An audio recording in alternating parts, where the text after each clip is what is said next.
Certainly when you have a little girl, you become a lot more sensitive to things and you see the world in a different way.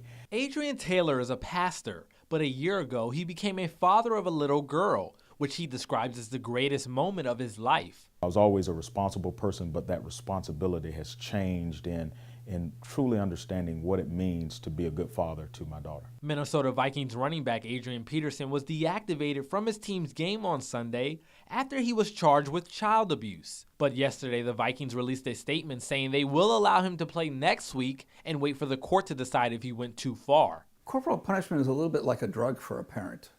You get immediate compliance.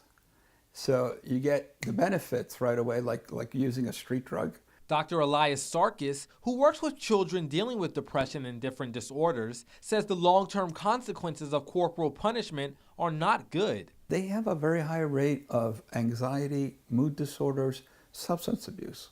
According to Florida law, corporal discipline of a child by a parent or legal custodian for disciplinary purposes does not in itself constitute abuse when it does not result in harm to the child. A lot of people will tell me, well,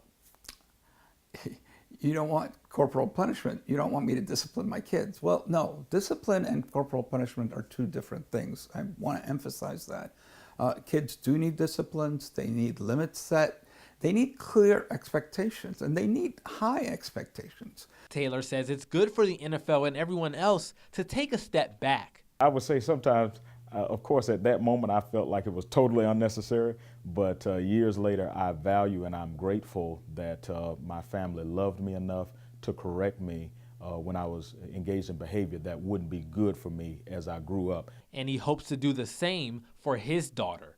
Nico Clemens, TV 20 News.